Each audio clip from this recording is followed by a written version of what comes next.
అయ్యా నిజంగా అంటే round and round and round and round అంటూ ఉంటాం కదా. ఇక్కడ ఎవరిని విమర్శించడం కాదు, మనం అంటూ ఉంటాం నార్మల్గా ప్రభుత్వాలు ఉచితాలు ఇవ్వద్దు. ఇంతకుముందు గురుగారు చాలా అద్భుతమైన మాట చెప్పారు. కానీ ప్రజలు ఉచితాలకే ఓట్లేస్తున్నారు.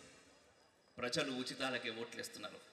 ప్రజలకు హెల్త్ కావాలి, ఎడ్యుకేషన్ కావాలి. అయ్యా మొత్తం ఎడ్యుకేషన్ సిస్టమ్ని మొత్తం మాకు ఫ్రీగా ఇవ్వర్రి అని మాట్లాడే ప్రజలు ఎంతమంది ఉన్నారయ్యా? ఓటేసే ముందు మాకు వానికి 1000 ఇచ్చిర్రు, నాకు 500 ఇచ్చిర్రు కాబట్టి నేను ఓటయ్యా అని మాట్లాడే మనుషులు ఉన్నారు. కానీ ఓటుకు పైసలు కాదు, మా బ్రతుకును తీర్చిదిద్దు అని చెప్పి మాట్లాడేటటువంటి ప్రజలు మనలో ఎంతమంది ఉన్నారు?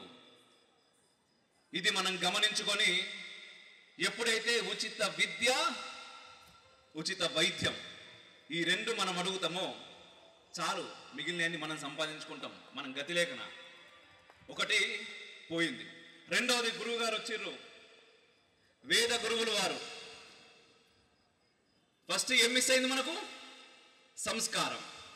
రెండవది వేదం. వేదం అనగానే ఫస్ట్ ఆఫ్ ఆల్ వేదంలో ఏం చెప్పిర్రో మనకు తెలియదు. ఎందుకంటే మనకు చదవరాదు కాబట్టి మనం చదవలేమని ఒప్పుకోం. మరి సంస్కృతం నేర్చుకోవచ్చు, ఎక్కడ పడితే అక్కడ ఉన్నది నేర్చుకునేటట్టు నేర్చుకుని దానిలో ఏందుందో మన విషయం తెలుసుకుందామనే ముచ్చట ఉండదు. ఎందుకంటే మనల్ని సోంబేర్లుగా తయారు చేసిర్రు కదా. ఆటోమేటిక్గా ఒక మాట అంటాం మనం. ఏం మాట అంటాం? అరే పైన కులాల్లో నల్లరు కూడా కింద కులాలకు వేదాన్ని దూరం చేసిర్రు రాబాయ్. వారు జాయిన్ అయింది 9 సంవత్సరాలకి.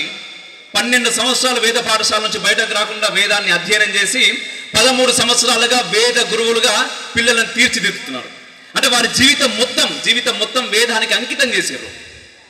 కాబట్టి ఈరోజు ఆయన గురువు అయింది. మనకు ఆ వేదాన్ని దూరం చేశారు, సంస్కృతాన్ని దూరం చేశారు, ఆటోమేటిక్గా గురువులను దూరం చేశారు. మనం గురువులను నిందిస్తాం. ఈరోజు గురువు ద్వారా నేర్చుకోవాలనుకోం. ఎప్పుడైతే గురువు ద్వారా నేర్చుకోవాలనుకుంటామో మనం ఎదుగుతాం. గురువుని నిందించాలనుకుంటే అరే అది చెప్పింది మనకేమున్నది రాబాయ్, నేను ఎందుకు వినాలే? వెంటనే మనం స్కూల్లో సారో మేడమో ఒక దెబ్బ వేసింది మన మీద, ఇంటి నుంచి ఉరుకుతాం ఇట్లా తల్లిదండ్రులం. ఎందుకు కొట్టినామా అని కొట్టనీకి పంపించినామా? ఎందుకంటున్నాం ఆ మాట అంటే సంవత్సరానికి 1,40,000 కడుతున్నాం కాబట్టి, విద్యను కొంటున్నాం కాబట్టి. ఇట్లా కొంటున్నప్పుడు గురువుల పైన గౌరవము పోతున్నది. ఇక మూడోది, మనం వేదము ఇవన్నీ మాట్లాడుతూ ఉన్నాం. ఇవన్నీ మనకు అదే ఇంత వేదం మనకు అర్థం కావాలంటే దాదాపు జీవితం మొత్తం దానికి ఇచ్చేయాలి. జీవితం మొత్తం అందరూ వేదానికే ఇస్తే మిగిలిన పనులు ఎట్లా నడవాలి అనే ఉద్దేశంతో ఒక్కో దానికి ఒక్కొక్కటి పెట్టి లాస్ట్ మరి సామాన్యులకి వేద జ్ఞానం కావాలి కదా. వేదం రాకున్నా సరే కానీ దానిలో ఉన్న జ్ఞానం ఏంటిదో విషయం తెలవాలి కదా. మరి ఆ జ్ఞానం మనకు ఎట్లా తెలవాలి? గీత, భగవద్గీత అందుకోసం మనకిచ్చారు. ఇంతకుముందు గురువు గారు ఒక శ్లోకాన్ని వాడారు దాంట్లో, కర్మణ్యేవాధికారస్య. నిజంగా గురూజీ మిమ్మల్ని చూస్తుంటే కేవలం భగవద్గీతని అంటే చాలా మంది ఉంటారండి, భగవద్గీతని చెప్తా ఉంటారు. చెప్పడం వేరు, పాటించడం వేరు. ధర్మం బాగుండాలి అని మనం కోరుకోవడం వేరు, ధర్మాన్ని పాటించడం వేరు. ఎప్పుడైతే మనం ధర్మాన్ని పాటిస్తామో ఆటోమేటిక్గా అది బాగుంటుంది. అది బాగుండదు కాదు, మనల్ని బాగుంచుతుంది. వారు దాదాపుగా 9 సంవత్సరాలు ఒక ఆల్బమ్ మీద, సింప్లిఫై చేసి చెప్తున్న ఒక ఆల్బమ్ మీద 9 ఏళ్ళు తన జీవితాన్ని, కాలాన్ని ఒక సినిమాలో చాలా అద్భుతంగా రాణిస్తున్నటువంటి వ్యక్తి అవన్నీ వదిలేసి గీత గురించి పెట్టిండు అంటే ఏమొస్తుందని ఏం రాదు, మనకి ఏదో ఇయ్యాలని. వారు అన్నారు కదా, శ్రీకృష్ణ పరమాత్ముడు కావచ్చు, మన తల్లిదండ్రులు కావచ్చు, ఏమొస్తుంది అని కాదు, ఏమి ఇయ్యాలి అనుకుంటారు. వారు కూడా ఈ సమాజానికి ఏమి ఇయ్యాలి అనుకున్నారు. భగవద్గీతను మన చేతిలో పెట్టారు. మనం చప్పట్లు కొట్టొచ్చు, చాలా గట్టిగా కొట్టొచ్చు. ఈ గీతను మనకు దూరం చేశారు. ఆటోమేటిక్గా సంస్కారము, గురువులు, గీత ఈ 3 దూరం అయితే ఏం దూరం అవుతుంది మనకు? క్షాత్రం అనేది దూరమైంది మనకు. క్షాత్రం అంటే ఏంటిది? కత్తులు పట్టుకొని ముందుకొచ్చి యుద్ధాలు చేసుడు మాత్రమే కాదు, ఎదురు తిరిగి ప్రశ్నించుడు. ఆ ప్రశ్నించే తత్వం మన లోపల ఉన్నదా? బానిసత్వపు భావజాలంలో బ్రతుకుతున్నాం మనం. 1 కాదు 2 కాదు, కొన్ని 100 ఏళ్ళు మన పైన పరాయి వాళ్ళ దాడులు జరిగినా, ముస్లిం దండయాత్రలు కావచ్చు, బ్రిటిష్ వాళ్ళు కావచ్చు, ఎవరు వచ్చి ఎన్ని చేసినా స్టిల్ ఇప్పటికీ ఈ రోజు ఈ మూకాంబిక ప్రాంగణంలో ఇంతమంది ఇక్కడ కూర్చొని సనాతన ధర్మ వైభవం గురించి మాట్లాడుతున్నామంటే మన తల్లిదండ్రులు మన కోసం వారి క్షాత్ర ధర్మాన్ని వదలలేదు. అరే రా, ఎవరు వస్తే వారు రండి. ఎందుకంటే బొట్టు పెట్టుకుంటా అంటే ఇంతమంది అన్నారు జిజియా మాటలు కాదు, జిజియా పన్నులు కట్టేటటువంటి పరిస్థితులు ఉండే. ఇప్పుడు మళ్ళీ అవి దాపురవుతున్నాయి, దాపురమవుతున్నాయి. ఇప్పుడు మళ్ళీ మనకు బొట్టు పెట్టుకుంటే జిజియా పన్ను, పిలక పెట్టుకుంటే జిజియా పన్ను, దోతి కట్టుకుంటే జిజియా పన్ను. అరే నేను ఐటీ కాదని చెప్పేసి నువ్వు దేవాలయంలో పోయి హారతిచ్చి ఉన్న ఊరోళ్ళకు ప్రసాదం పెడతా అంటే చంపుడే. ఎంతో మంది స్త్రీలను మానభంగాలు చేసిరయ్యా, మానభంగాలు చేసిర్రు మన హైందవ స్త్రీలను. కానీ ఎవ్వరు కూడా మతం మారలేదు. మతం అంటే ధర్మం, మన సనాతన ధర్మం మారలేదు. మారినందుకు శంభాజీ మహారాజు ఏం చేశారు ఈ మధ్య కాలంలో, ఎందుకంటే సినిమా ద్వారా మనకు చాలా ఎక్కువ ఇన్ఫ్లుయెన్స్ ఉంటుంది కదా. సో సినిమా ద్వారా చావా సినిమా వచ్చింది, అందరూ కూడా చూసిరు. శంభాజీ మహారాజు చివరి పరిస్థితుల్లో ఎట్లా ఎట్లా ఎట్లా ఒక మతం మారమన్నాడు ఆయన. హిందూ సనాతన ధర్మం నుంచి నువ్వు ముస్లింగా మారు, నీకు అన్ని ఇచ్చేస్తా అన్నాడు. నేను మారా అన్నాడు, నాకు అవసరం లేదు అన్నాడు.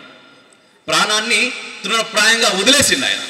అట్లాంటి ఒక శంభాజీ మహారాజు, ఒక ఛత్రపతి శివాజీ మహారాజు మాత్రమే కాదు మనకు మన చరిత్రని, అసలైన చరిత్రను దూరం చేశారు. ఎప్పుడైతే ఒక యుద్ధం జరిగింది, ఆ యుద్ధంలో ఎవడు గెలుస్తాడో వాడు రాసిందే చరిత్ర. యుద్ధం గెలవాలంటే క్షాత్రం కావాలి. ఆ క్షాత్రాన్ని మనకు దూరం చేసిర్రు. వచ్చిన ప్రతి ఓడు మన మీద గెలిచిండు, వానికి నచ్చిన చరిత్ర రాసిండు. ఈరోజు ఏం చేస్తున్నాం, ఇప్పటికీ మనం టీవీలలో చూస్తుంటే ఒక టిప్పు సుల్తాన్. అరే టిప్పు సుల్తాన్ అనగానే మనకు వాడు ఒక రాజు లెక్క కనబడుతున్నాడు, ఒక అద్భుతమైనటువంటి రాజు. ఒక మహమ్మద్ జిన్నా గురించి ఈ రోజు భారతదేశంలో పుట్టినటువంటి భారతీయులు పోరాడుతున్నారంటే ఎంత దౌర్భాగ్యమైనటువంటి స్థితిలో ఉన్నాం మనం. దేనికోసం పోరాడిందయ్యా మహమ్మద్ జిన్నా? ఏం చేసిర్రు? 1947లో మనకు స్వాతంత్రం వచ్చిందని మనం అందరం మాట్లాడుకుంటా ఉన్నాం. స్వాతంత్రం వచ్చిన తర్వాత పాకిస్తాన్ నుంచి ఇదే హిందువులని తృణప్రాయంగా ఇట్లా తలలు నరికి ఆ తలకాయలను రైళ్లలో నింపి మనకు పంపించారు. కట్టుబట్టలతోటి, ప్రాణాలే లేకుండా కట్టుబట్టలు ఏం పాడైనాయి, పంపించేసారు. వాడు అప్పటిదాకా మస్తు సంపాదించండి, ఇదంతా నాదనుకున్నాడు. ఏం లాభం? అక్కడ ఏం మిస్ అయింది? 1990లో కాశ్మీర్లో ఏం జరిగింది? ఆ తర్వాత ఇప్పుడు మిగిలిన రాష్ట్రాల్లో మామూలుగా మనం మాట్లాడుకుంటూ ఉంటాం సనాతన ధర్మం ఎవరు పాటిస్తారండి? ఒక విషయం మీరు చెప్పాలా, మీ దగ్గర నుంచి సౌండ్ రావాలి. ఎవరొక్కరు చెప్పినా పర్లేదు. ఎవరు పాటిస్తారు? హిందువులు పాటిస్తారు. అయితే భారతదేశంలో దాదాపుగా 140 కోట్లు మించిపోయారు. 150 కోట్లు ఉంటుంది నాకు తెలుసు, ఎందుకంటే చాలా తొందరగా గంటా ఉన్నారు కొంతమంది పిల్లలని.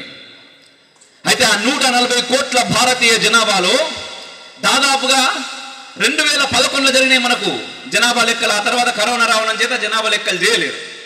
అయితే 2011 జనాభా లెక్కల ప్రకారమే 9 రాష్ట్రాల్లో హిందువులు మైనార్టీలు.